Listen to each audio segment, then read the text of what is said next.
Et j'aimerais méditer un petit peu avec vous, un peu sur cette notion du temps, le thème que vous avez choisi, ou en tout cas que avec l'équipe, on a un peu discerné pour ce pèlerinage des pères de famille, c'est le temps, une bénédiction, quelle réponse chrétienne à la pression du temps qui passe.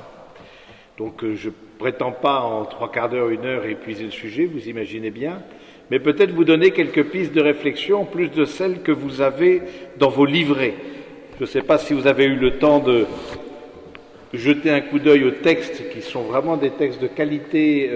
On remercie Christophe qui s'est particulièrement penché là-dessus pour nous trouver une alimentation aussi spirituelle, intellectuelle, pour méditer sur cette question du temps. Et donc je vous y renvoie avec les différentes parties, en fonction aussi des étapes du pèlerinage. Et juste pour commencer, peut-être une petite introduction, de se dire que il y a en fait plusieurs manières de voir le temps. Il y a premièrement un temps qu'on pourrait dire circulaire ou un temps linéaire. Par exemple, que vous viviez dans une civilisation qui est pétrie par la résurrection, ou que vous viviez dans une civilisation qui est pétrie par la réincarnation, vous n'avez pas du tout la même vision du temps. Je ne sais pas si les uns ou les autres ont travaillé en Inde ou travaillé avec des personnes qui habitent en Inde. Comme il y a toujours une deuxième vie, voire une troisième ou une quatrième, donc le rapport au temps, en termes, n'est pas du tout le même, parce que, justement, d'une manière ou d'une autre, il y aura toujours une autre possibilité. Alors que nous, le dire qu'il y a une résurrection, et que donc c'est un temps linéaire, et donc c'est un temps qui a eu un commencement, et Dieu dit, donc il y a eu un commencement, mais c'est un temps aussi qui aura une fin, eh bien, d'une certaine manière, donne une urgence. Parce que nous avons que cette vie pour vivre de foi. Donc, il y a cette urgence-là. On ne peut pas dire que dans une autre vie, je ferai ceci. On ne peut pas procrastiner, comme on dit, à l'infini, parce qu'il n'y a que cette vie pour vivre de foi. Donc, c'est intéressant d'abord de se dire que notre foi éclaire le temps. Évidemment, rien que le fait de dire qu'on est en 2014, c'est déjà une référence objective au Christ. Et vous savez bien que le fait de nous-mêmes, de nous situer dans le temps, eh bien de voir que le Christ lui-même vient éclairer le temps, éclairer la totalité du temps. Et donc, la manière dont nous avons de voir le temps est aussi imprégnée par notre foi et imprégnée par notre union au Seigneur. Ça, c'est une première petite introduction. Ensuite, le fait de dire qu'il y a aussi une autre manière de distinguer le temps, c'est entre chronos et kairos. Chronos et kairos qui sont deux termes, chronos, donc deux dieux grecs, de la mythologie grecque. Mais c'est intéressant de dire que chronos, chronos c'est le chronomètre, etc. Donc c'est le temps qui passe, mais kairos c'est quelque chose, c'est comme l'irruption du divin dans ce temps qui passe. Donc chronos et kairos, alors déjà du temps des Grecs, mais pour nous aussi, nous croyons que le temps de Dieu, c'est le temps où Dieu se révèle et vient à notre rencontre. Donc, c'est pas simplement un temps il y aurait l'éternité, et puis nous qui sommes dans le temps, et puis au moment de notre mort, on fait le passage. Il y a une éruption dans notre temps de l'action du Seigneur. Et de ce point de vue-là, j'aimerais vous lire un passage d'une interview que le pape François a accordée aux différentes revues jésuites au plan international, et il a dit la chose suivante. Dieu se manifeste dans une révélation historique dans le temps. Le temps initie les processus, l'espace les cristallise. Dieu se trouve dans le temps, dans les processus en cours. Nous devons engager des processus parfois longs, plutôt qu'occuper des espaces de pouvoir. Dieu se manifeste dans le temps et il est présent dans les processus de l'histoire. Cela conduit à privilégier des actions qui génèrent des dynamiques nouvelles. Cela requiert patience et attente. Je trouve ça beau de se dire que le Saint-Père nous dit, voilà, le temps est une prémisse, alors que l'espace, au contraire, est le lieu du pouvoir, cristallise les pouvoirs. On voit bien avec les problèmes de frontières, on voit bien avec, voilà, ou même dans l'Église, entre le fait d'avoir quadrillé le territoire et donc du coup que il n'y a pas toujours eu des paroisses dans l'Église, par exemple. Ça, c'est quelque chose qui s'est mis en place progressivement. Mais de se dire que Dieu est présent, alors l'espace nous est nécessaire, mais quelque part, le temps initie les processus. Le temps est une promesse. Parce que précisément, c'est le Dieu qui vient s'installer dans le temps. Et peut-être, pour nous, ça nous paraît une évidence, mais le fait de l'incarnation, qu'un Dieu vienne habiter notre condition humaine, ça change complètement la donne par rapport à ce temps-là, parce que il est venu, comme disent les pères de l'Église avec beaucoup d'emphase, l'éternité a venu habiter le temps, l'infini est venu habiter le fini. Et c'est pour nous intéressant de se dire que notre manière de considérer le temps, c'est non seulement le chronos, mais c'est aussi le kairos au plan chrétien, de dire quelles sont les irruptions du sacré dans notre temps personnel. Et ça peut être aussi intéressant dans notre pèlerinage que nous puissions nous faire mémoire des moments où nous avons eu une expérience de Dieu, des moments qui ont été clés dans l'histoire d'homme, où le Seigneur lui-même est venu à notre rencontre. Alors ça se traduit par des rencontres la plupart du temps, des rencontres humaines, des événements, le fait évidemment de fonder sa propre famille, la naissance des enfants, voilà, mais il y a peut-être eu d'autres événements, un temps spirituel, etc., qui fait que il y a eu une éruption, et donc c'est intéressant. Pour nous, c'est pas simplement comme chrétiens un temps qui passe, c'est pas le chronomètre, c'est aussi un temps de la rencontre. Et parce que c'est le temps de la rencontre, c'est le temps de la prière. Et de ce fait-là, c'est intéressant de voir que dans la prière comme dans le temps, eh bien, j'accueille cette rencontre de Dieu, mais je l'accueille dans une gratitude et dans une confiance. Et donc on voit bien que notre vie, elle est un peu en tension. On parle de l'angoisse du temps la pression du temps qui passe. Voilà, c'est vrai que le chrétien vit une tension. De toute façon, il vit une tension parce que il n'a que cette vie. Et donc du coup, on apprend souvent, on voit beaucoup de spirituels, par exemple, qui invitent à ne pas gâcher le temps, ne pas perdre le temps, ne pas perdre son temps. Non pas parce que le temps c'est de l'argent, ça c'est une vision plus matérialiste, mais parce que le temps, c'est le temps qui prépare l'éternité. Et donc il y a eu un commencement, mais il y aura aussi une fin à notre temps. Et la fin de notre monde, pour nous, c'est la mort. On reviendra tout à l'heure. Mais en tout cas, c'est intéressant de dire que pour le chrétien, le temps n'est pas une menace, parce que les Grecs voyaient un peu le temps comme une menace, parce qu'ils disent, le temps, qu'est-ce qu'on regarde? Voilà, par rapport à le temps où cette église a été construite, forcément il y a eu des dégradations. Le temps c'est la vieillesse, le temps c'est ce qui fait la morsure des bronzes, rien ne résiste quelque part au temps. Et donc pour certains Grecs qui ne croyaient pas à un au-delà, en tout cas comme nous y croyons, il y avait cette idée de menace du temps.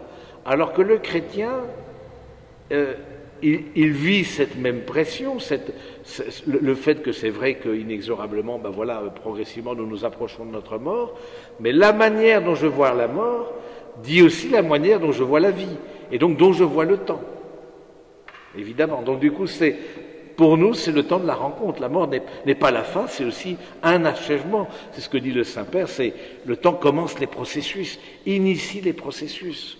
Et ce processus-là va se terminer dans la vie éternelle. Et le fait de voir la vie éternelle, c'est sûr, le fait d'être croyant ou le fait de ne pas l'être, ça change radicalement nos existences. Parce que ça change le rapport au temps et donc aussi quelque part le rapport à la fragilité. Parce que le temps qui passe, c'est sûr, voit nos corps en tout cas s'affaiblir, voit etc. Et voit les amis chers partir, et donc quel est le rapport que j'ai face à la fragilité? Est-ce que c'est un rapport comme une menace, ou est-ce qu'au contraire c'est une fragilité qui est au contraire un lieu qui initie un processus? Hein, et c'est toujours à retravailler ça. Moi, j'aime bien ce que dit Jean Vanier, souvent il en parle, le fondateur de l'Arche, tout proche. Il dit, il y a deux temps bénis dans l'existence humaine. Il y a la petite enfance et il y a le grand âge. Parce que c'est les temps quelque part où on n'est pas, quand on est dans l'âge adulte comme nous sommes, voilà, on est aux commandes du navire, etc., et c'est bien, mais c'est quelque part là où on se laisse faire. Et de voir qu'il y a des temps bénis, parce que c'est des temps aussi de la fragilité et d'une remise de soi-même dans les mains des autres. Et en tout cas, pour nous, c'est quelque chose qui est intéressant de méditer. Le chrétien, donc, voit ce temps qui est venu, Dieu est venu habiter, et on voit, par exemple, dans l'Évangile, dans le Nouveau Testament, il y a plusieurs choses qui ont à faire, qui renvoient à ça. Je vous renvoie, par exemple, à l'Épître aux Galates. L'Épître aux Galates, Galates 4. Mais quand vint la plénitude des temps, Dieu envoya son Fils né d'une femme, né sujet de la loi, afin de racheter les sujets de la loi et de conférer l'adoption filiale. Donc la première chose, c'est de dire la plénitude des temps. Le Christ, c'est celui qui vient tout accomplir. Je ne suis pas venu abolir, je suis venu accomplir. Et donc, si on se met en lien avec lui, il y a un accomplissement dans notre vie qui se fait. Et je veux dire, on va d'accomplissement en accomplissement. C'est comme dit le Saint-Père, c'est tout un processus où le Seigneur lui-même marche avec nous et vient accomplir comme il a accompli. Donc, c'est la plénitude des temps. Voilà, c'est celui qui vient donner au temps toute leur profondeur et en même temps leur beauté. Et aussi notre vie spirituelle, on peut se poser la question, où est-ce qu'on en est de notre vie spirituelle et des temps spirituels qu'on se donne? Parce que si parfois on se sent une certaine tristesse, vague à l'âme ou découragement qui peuvent nous guetter, et j'allais dire c'est assez naturel, mais comme il est important aussi qu'on puisse nous-mêmes se dire, quel est notre lien? Est-ce que c'est pas notre lien avec le Seigneur, ce cœur à cœur avec le Seigneur qui au fond est un peu brinque-ballant ou en tout cas mis en sourdine, et le temps d'un pèlerinage c'est un temps au contraire pour mettre en grande lumière ce cœur à cœur avec Dieu. Voilà, parce que justement je vois plus trop le sens. Je vois plus trop le sens de ma vie, je vois plus trop le sens des choses, le sens des épreuves, parce que celui qui donne le sens, celui qui est la plénitude des temps, c'est le Christ, et je m'en suis un peu éloigné, ou en tout cas je l'ai mis en deuxième place. Voilà. Et donc du coup, observons aussi à l'intérieur de nous-mêmes nos sentiments, pour dire si on rentre dans une forme de tristesse, de découragement, qui peuvent être des étapes, mais en tout cas que ce soit pas ça qui prédomine, parce que ça veut dire qu'on est loin de celui qui vient accomplir toute chose en nous. Et donc il y a un acte de foi aussi par rapport à ça, à faire par rapport à ça. Mais aussi le Seigneur invite, on voit ça en Matthieu 16, 1 et suivant, il invite à discerner les signes des temps. Ça, c'est encore autre chose. Matthieu 16, 1 et suivant.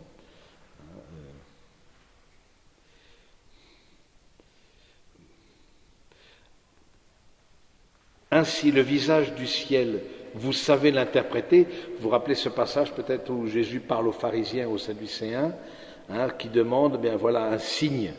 Et il dit, vous savez quand il fait des nuages, etc., que la pluie va venir. Vous savez quand le vent souffle de telle direction qu'au contraire le beau temps va se lever. Et puis il leur dit, ainsi le visage du ciel, vous savez l'interpréter. Et pour les signes des temps, vous n'en êtes pas capable. C'est-à-dire que vous savez interpréter un peu le ciel avec la météo, etc., ou des personnes surtout qui vivaient plus en lien avec la nature à cette époque-là. Mais vous ne savez pas interpréter et discerner justement cette irruption du sacré dans votre vie. Le temps du Christ, en tout cas ce qu'il dit aux pharisiens et aux sadducéens, c'est le temps de la rencontre. C'est ce temps-là. Et Jérusalem, voilà, tu n'as pas reconnu le temps, tu n'as pas reconnu le temps de la visite. Et je pense aussi pour nous, c'est intéressant de se poser la question justement de ces temps de la visite, ce kairos dont on parlait tout à l'heure, en quoi il a été pour nous déterminant, et comment est-ce qu'on fait aussi une relecture de nos vies. Moi, je crois que c'est très important la relecture, j'ai un petit mot là-dessus, parce que la relecture qui nous est venue par la tradition ignatienne, donc initiée par saint Ignace de Loyola, c'est consiste justement à regarder le passé, mais pas le regarder comme une certaine nostalgie ou un regret, mais regarder le passé pour voir où il y a eu la visite du Seigneur.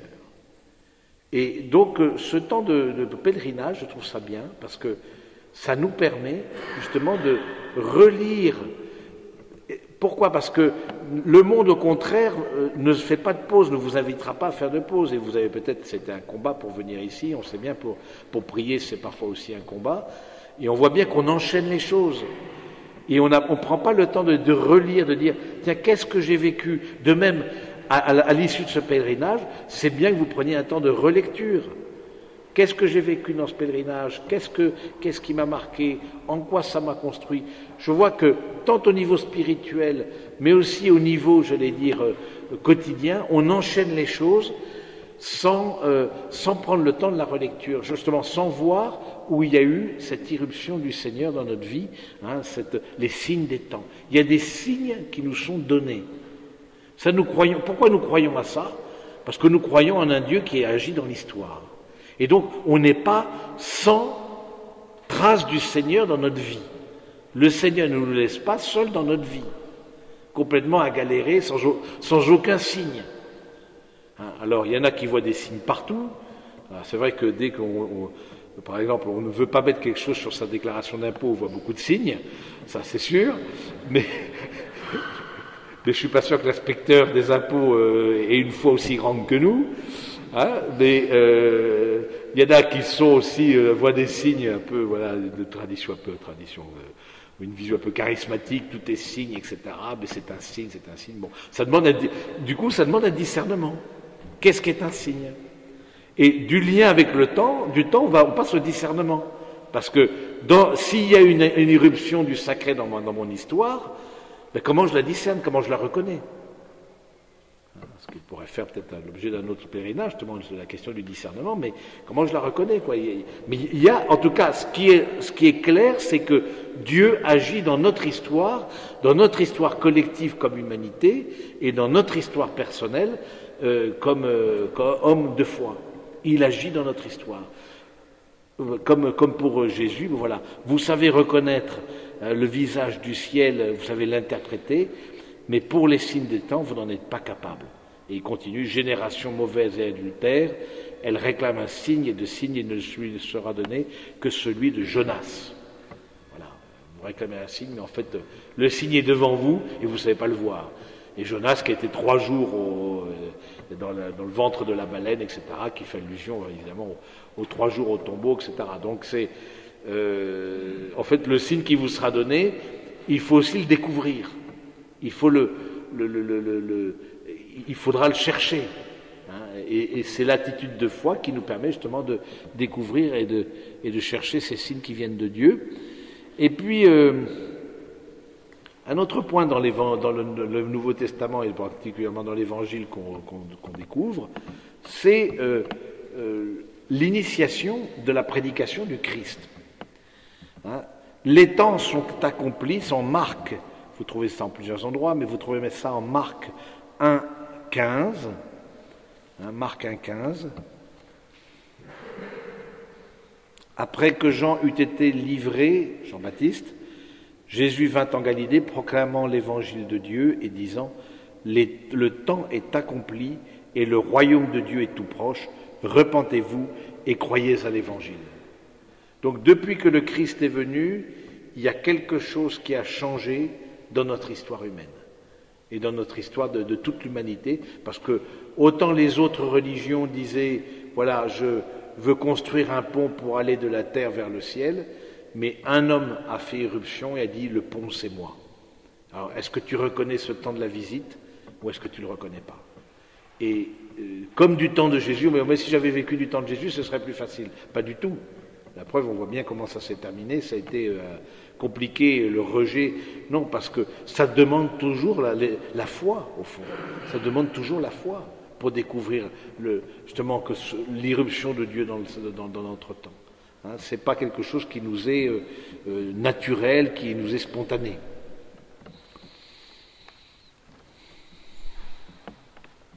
Le sapin disait aussi, c'est le temps de la patience et le temps de l'attente.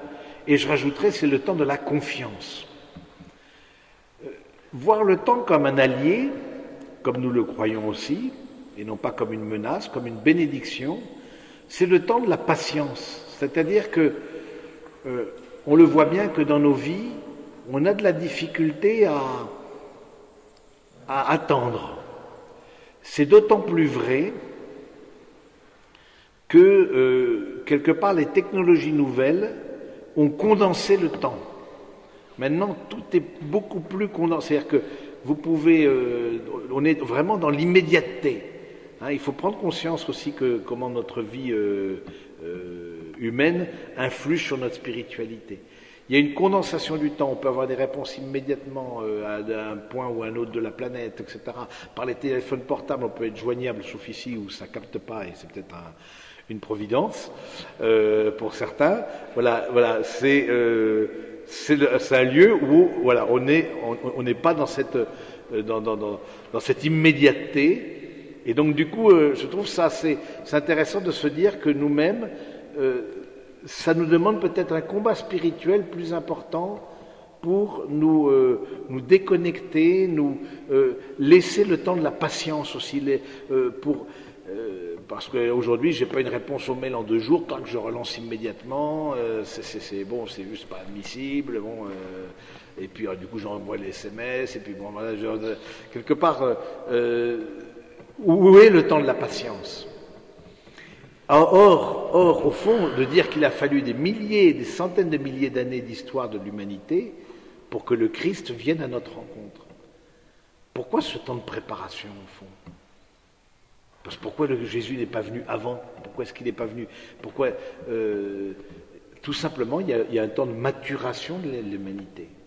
Et donc, par rapport à nos vies, je pense d'abord être patient avec soi-même, ce qui n'est pas une mince affaire. On aimerait appuyer sur le bouton et changer tel aspect de notre caractère ou tel aspect de notre manière de procéder, mais aussi d'être patient avec les autres, parce que le Seigneur lui-même prend ce temps comme un temps de patience envers nous. Hein, il est patient. Il attend. C'est le temps de l'attente, dit le Saint-Père. Hein. Cela requiert patience et attente. Alors je trouve ça beau aussi que on puisse un peu intérioriser et descendre en nous-mêmes.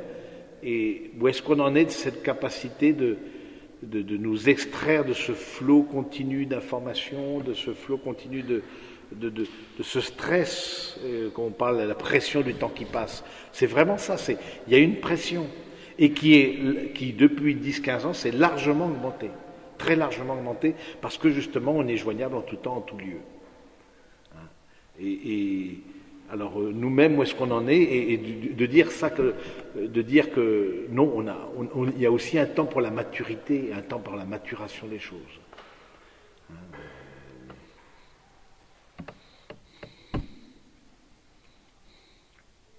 Et c'est le temps, qui dit le temps de la patience, c'est aussi le temps de la confiance. Parce que justement, Dieu agit dans notre histoire, progressivement. Il agit dans notre histoire. Et confiance et foi, on le sait bien, c'est quelque chose qui est tellement lié, au plan étymologique, mais dans le vécu quotidien. Et donc, nos impatiences, bien souvent, sont des manques de confiance face aux autres et face à Dieu, et peut-être face à nous-mêmes aussi. C'est qu'on a ce désir de tout maîtriser, de tout calculer, de tout... et on voit bien toutes les mentalités, c'est une mentalité sécuritaire qui le risque zéro, les multiplications de normes, tout ça, ça va dans le même sens quelque part. C'est comme une pression, c'est que rien ne nous échappe. Où est la confiance si rien ne nous échappe? Et s'il n'y a pas la confiance, où est la patience? Vous voyez, je crois qu'il faut aussi prendre du recul, et vous êtes là pour ça, par rapport à nos existences, parce que sinon, il y a comme un rouleau compresseur qui s'abat sur nous. Vraiment, c'est un rouleau compresseur.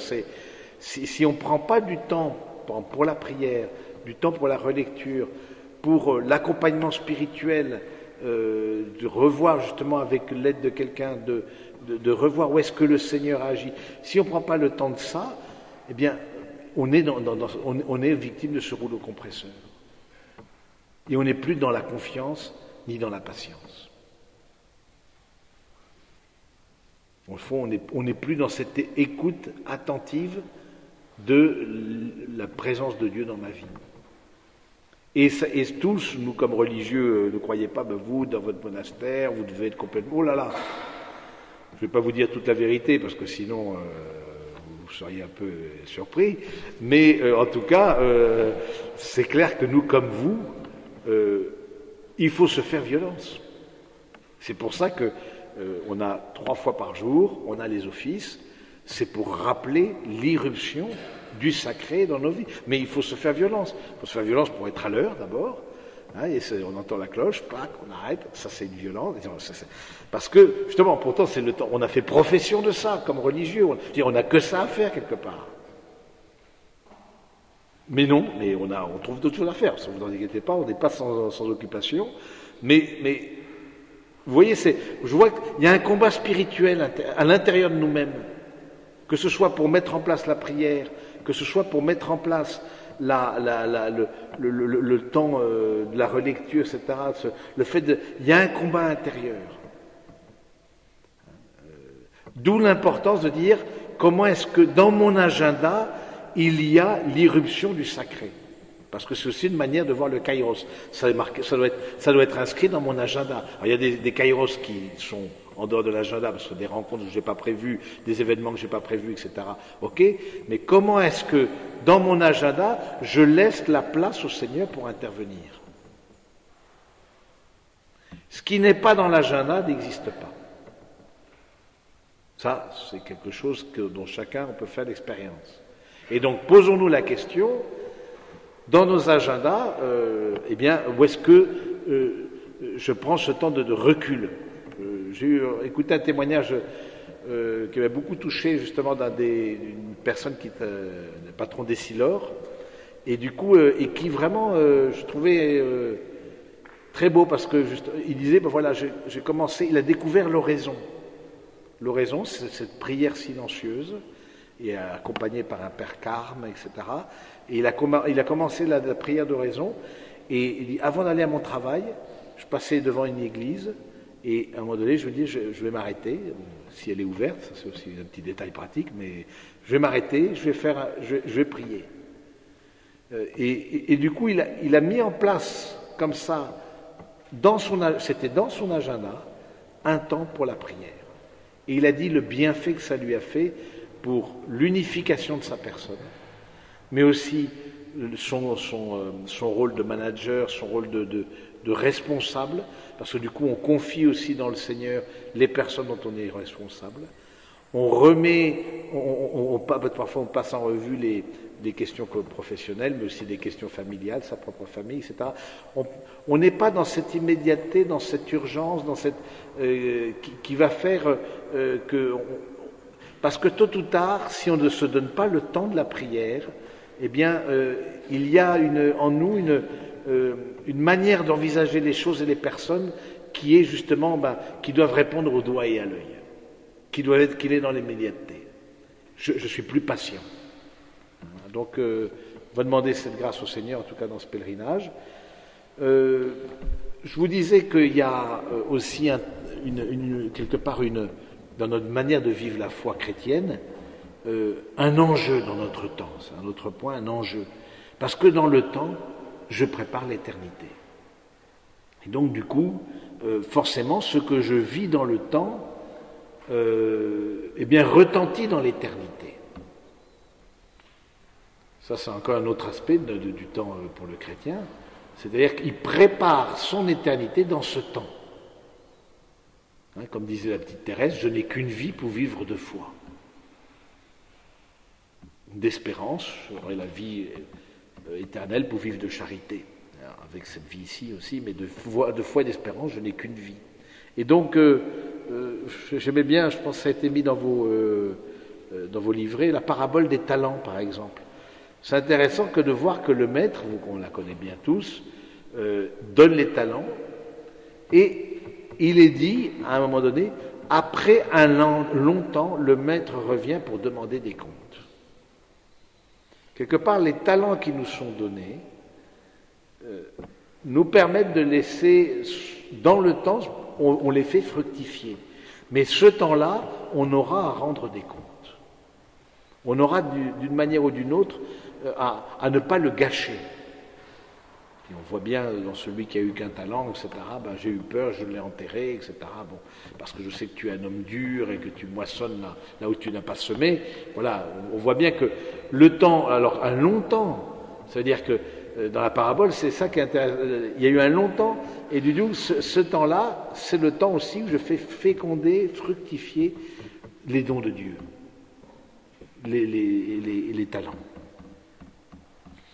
Donc il y a une densité, savoir où mettre les priorités, ça fait partie d'un de vos têtes de chapitre pour la méditation, savoir où est la priorité, savoir, et ça se fait justement dans une dimension de, je veux dire, souvent je prie avec mon agenda, vous me direz c'est un peu curieux comme manière de prier, mais je regarde mon agenda et je me dis, tiens, est-ce que je laisse des temps pour les contretemps? Est-ce que je laisse des respirations? Ou est-ce que tout est en touche-touche? Et donc forcément, il y a un grain de sable dans la machine, il va y avoir une tension intérieure, parce que voilà, je sais que quelqu'un m'attend, parce que voilà. Est-ce que vous voyez, il y a des gens qui veulent vivre dans 24 heures plus que 24 heures. Ben, ça, d'une manière ou d'une autre, ça retentit dans leur relation avec les autres. Et donc, de se poser, comment est-ce que moi-même je vis de façon concrète les contretemps dans mon existence? Ce que je n'ai pas choisi. Contretemps, c'est par définition ce que je n'ai pas choisi, et encore moins ce que je n'ai pas,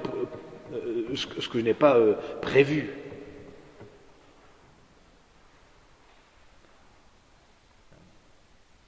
Alors, je sais que dans la vie professionnelle, vous n'avez pas toujours le choix, mais on a plus le choix qu'on ne le croit.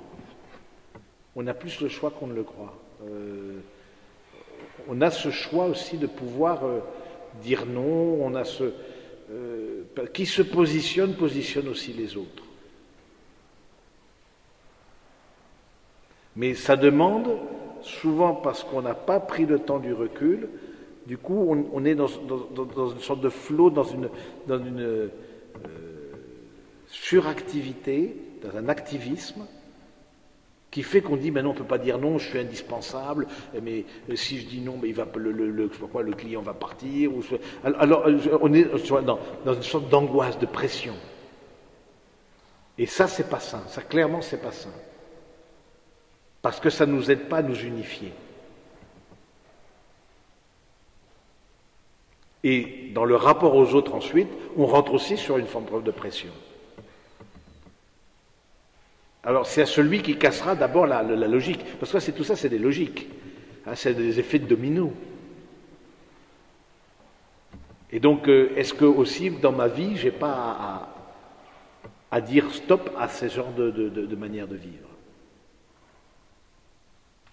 Parce que je sens que les vraies priorités qui sont dans mon couple, ma famille, ma vie spirituelle, ou peut-être les relations avec les salariés, ou les collègues, etc.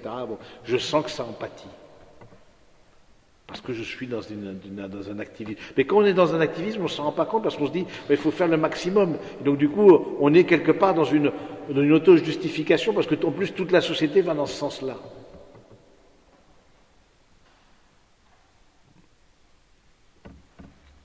Donc c'est un enjeu, donc c'est de se remettre par rapport à la vie éternelle, Comme je vous le disais, le fait d'être croyant nous donne une manière de vivre le temps très différente des personnes non croyantes, hein, et de se dire, voilà, comment est-ce que je prépare aussi cette vie éternelle, et comment est-ce que je la...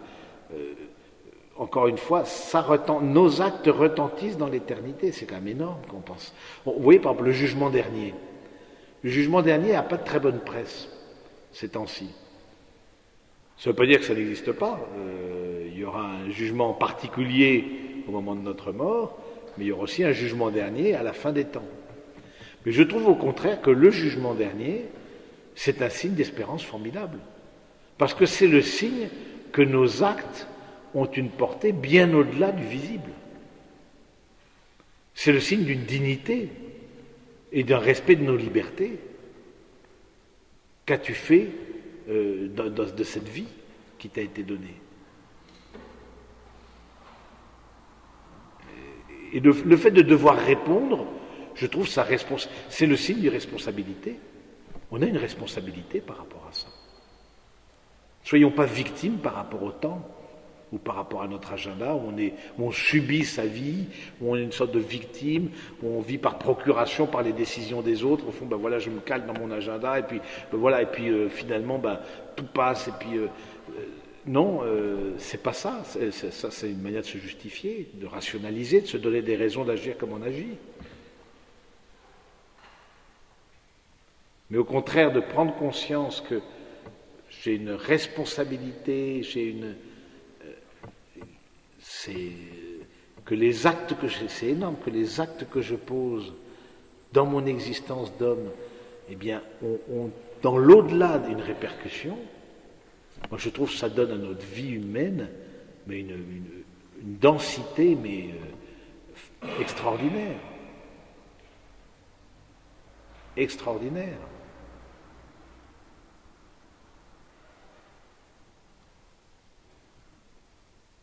Et c'est là où on voit bien la différence entre la réincarnation et la résurrection.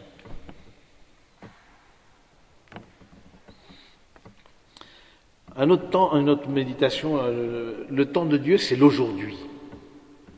Le temps de Dieu, j'aime bien ça a été aussi fait l'objet d'un chant, etc. Pour aimer, je n'ai qu'aujourd'hui, dit la petite Thérèse de l'enfant Jésus. Pour aimer, je n'ai qu'aujourd'hui. Au fond, vivre le temps, c'est vivre une certaine présence. Le temps à la manière de Dieu, c'est vivre une certaine présence.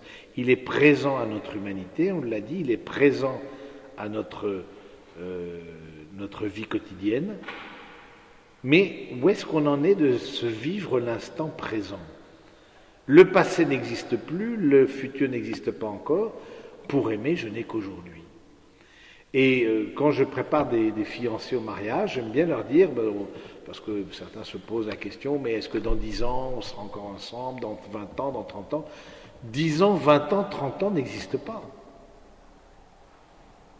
Et on voit bien le tentateur, le démon, qui parfois nous tente des pièges, qui veut justement condenser le temps et nous faire rentrer dans une angoisse. Oui, 10 ans, 20 ans, 30 ans, ça n'existe, c'est une illusion. Ce qui existe, c'est aujourd'hui. Et donc, dans 10 ans, dans 20 ans, dans 30 ans, si j'ai vécu comme chaque jour comme un aujourd'hui, eh bien, oui, j'y serai encore. Qu'est-ce que tu as fait aujourd'hui pour consolider ta vie de couple, ta vie de famille? Qu'est-ce que tu as fait aujourd'hui? Ou ta vie religieuse, etc. Qu'est-ce que tu as mis en place?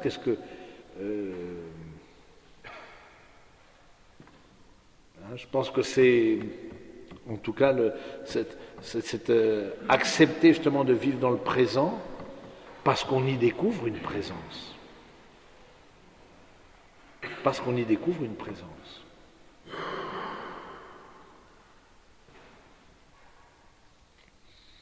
En dernier lieu, une petite méditation sur la mort. Parce que, évidemment, dans ce sens, le temps est une pression, aussi une angoisse. En chacun de nous, de façon plus ou moins consciente, selon l'âge que nous avons, etc., ou l'expérience de deuil que nous avons proche de nous, la question de la mort se pose différemment.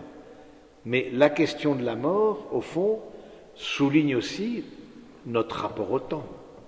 Parce qu'on sait que pour nous, il y aura une fin. Ça, c'est tout à fait certain pour chacun. Alors, c'est vrai que ça peut générer une certaine angoisse de ce fait-là, de dire... mais il y a une autre... le temps est une bénédiction dans le sens où je vis dans l'espérance. Je ne vis pas comme ceux qui n'ont pas d'espérance. Je ne vis pas comme ceux qui ont l'angoisse du vide après. Je vis dans l'espérance des promesses de Dieu. Et ce pèlerinage, ça pourrait être un bon lieu pour réaviver notre espérance, que j'espère dans ces promesses de Dieu, d'un Dieu qui nous appelle à vivre pour toujours avec lui. Et du coup, la mort, si elle reste une rupture en moi, entre l'âme et le corps et avec ceux qui m'entourent, mais elle ne reste pas un vide. C'est pour nous le temps de la rencontre, la mort. Et je trouve que c'est très intéressant aussi de voir, face à cette sécularisation de l'homme moderne, en tout cas occidental, l'absence de Dieu, on remet Dieu uniquement, voilà, uniquement dans le domaine privé. Tu peux être Dieu, mais dans le domaine privé, surtout que ça ne soit pas sur la place publique. Alors, ça tombe mal parce que ce matin on a prié sur la place publique. Mais bon, alors non, mais on dit non. Je suis une unité, donc que je suis public ou privé, je suis une unité. Bon, dans le respect des lois, mais et donc on voit bien cette société qui est de plus en plus sécularisée, qui éloigne Dieu. C'est une société qui progressivement met la mort de côté. N'invite pas à méditer, à la fois la banalise, on voit avec les questions d'euthanasie, mais à la fois la met de côté parce que voilà, c'est parce que c'est juste rien. Vous voyez, dans des pays, moi, l'expérience que j'ai eue en Argentine pendant une dizaine d'années, il y a des lieux où on veille les morts. Et je trouve peut-être ça a été le cas dans vos familles, quand il y a eu un décès, etc. Le fait d'avoir, quand c'est possible, un temps pour être auprès de l'autre, parce que justement le chrétien voit la mort non pas comme une fin, mais comme un début.